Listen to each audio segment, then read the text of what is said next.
Hey everybody, Randy Kertz here for Making Music, Playing Well. So this month we're concentrating more on the piano and keyboard and such type of techniques. The interesting thing about that is that while it's far from perfect, the pedagogy involved in playing the piano is actually pretty good.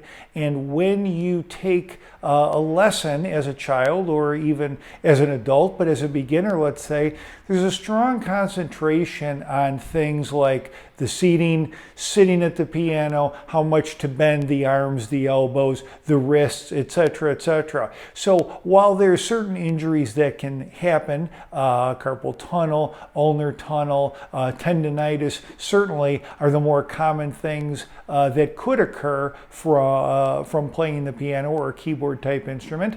And this applies a lot to working at a computer to do computer music too on a keyboard. But mostly we're talking about the piano today.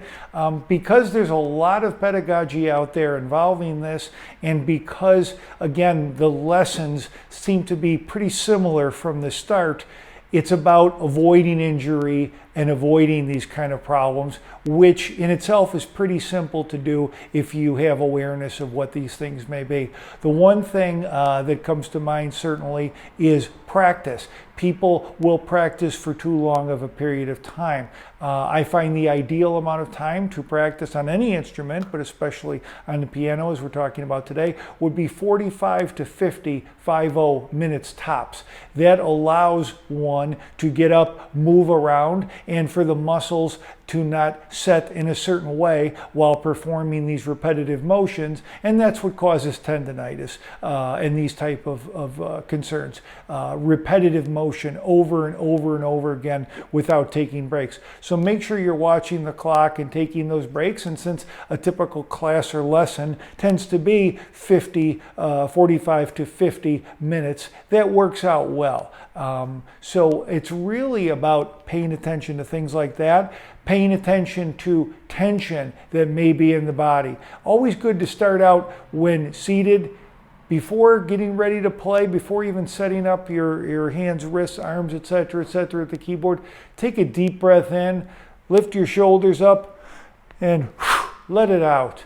That will let your shoulders drop, and then you can approach the instrument in such a way that you're not approaching it with tense musculature, such as you may if you don't do what we just described. You may sit down and have your muscles like this and start to play. You're already starting with a problem, with excess tension in the shoulder, which many of us carry around all the time. So be seated, take a breath in, let those shoulders drop.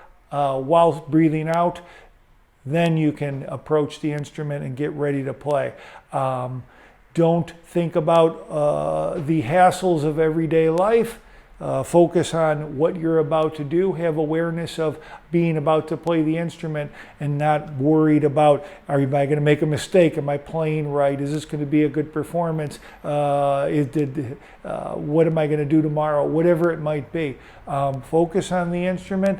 Watch your time, keep your wrists loose while, again, the lessons that you'll get on how to play will teach you not to overly flex or extend your wrist, but to be even, which will deal with how your arms are sitting and the height of your chair or stool, which is certainly a very important factor. Again, usually part of the learning process.